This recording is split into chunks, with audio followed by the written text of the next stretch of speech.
Welcome back, everybody. It's been too long since I did a video, and even longer since we visited the amazing world of Generator Rex.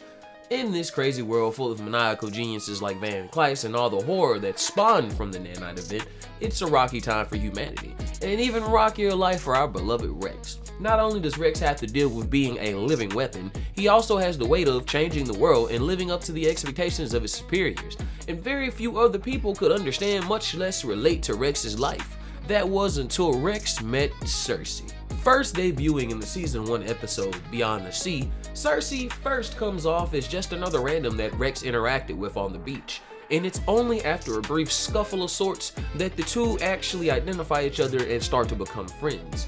But as most things go for Rex, this was too good to be true. Circe was an unknown and newish member of the pack, Van Cleist's personal entourage.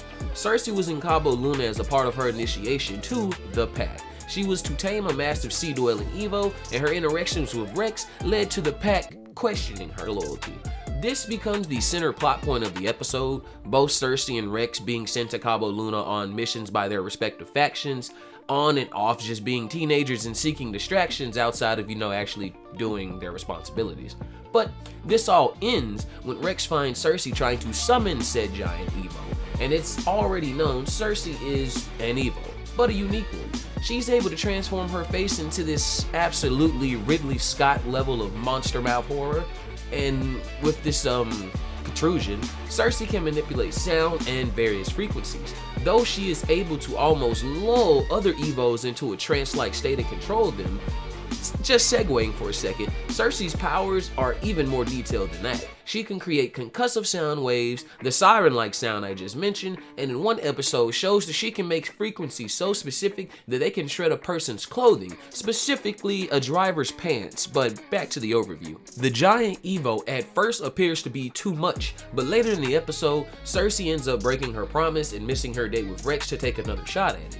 In the end, they have to defeat it together, and the pack arrives extracting Circe back to Abyssus. However, back in Abyssus, Van Cleist imposes on Circe, questioning her worth to the pack, to which she responds that her relationship with Rex could be more useful. And that begins a series-long trope of Van Cleist and other villains using Circe as a weakness or way to get Rex to lower his guard, and famously, this is how the assassin John Scarecrow broke into Rex's base and almost killed them. After this, every time Circe interacts with Rex, whether Van Cleist's motive or her own, she's using Rex or trying to convince him to join Van Cleist. In the episode What Lies Beneath, Circe and the pack outright lied to Rex to get him to fix Abyssus, aka reconstitute Van Cleist.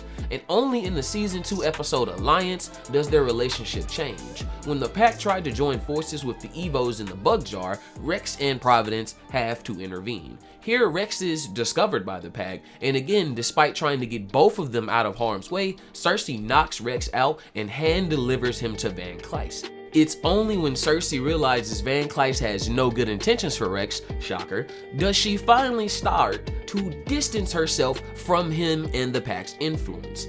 This leading to Circe using her powers to influence the Evos in the bug jar long enough for Rex to complete the mission and get out. This, of course, blacklists Circe on the pack's radar and forces her, still on the run, unable to join Rex or Providence. But for a brief time, Circe does find safety in Hong Kong with Rex's former street crew, and this safety only ending when Providence underwent a leadership change to Black Knight, and they started, Evo Ice raids. After the crew gets captured by Providence, this leads to Rex rescuing Circe and her explaining the sheer severity of the situation. Providence has been cracking down on Evos of all types, intelligent or not, dangerous or not, collaring and caging them. And now Providence is headed to Abyssus for a battle against the remnants of the pack.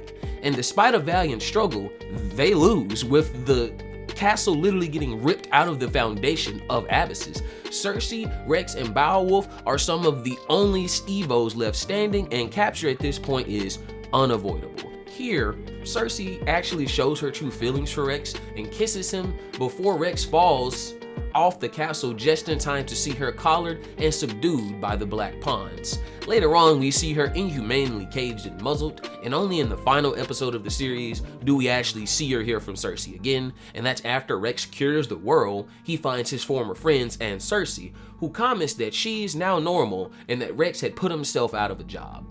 Overall, I like Circe as a character. She was introduced as Rex's love interest and almost female parallel, and was one of the few Evos actually able to directly control others like Rex or Van Kleist. So while I didn't exactly like her old alien mouth transformation, her screen time was still used pretty well, and let's be honest, who didn't enjoy Cartoon Network's habit of placing hot goth girls in their shows? Come on, we all noticed it. But with that, thanks for watching another video, guys. Feel free to let me know how I did in the comments and even start some discussions on Generator X. I'm gonna try and get a few videos out before 2026, but if I don't, I still greatly appreciate you watching this far. So just remember, stay sane and stay safe.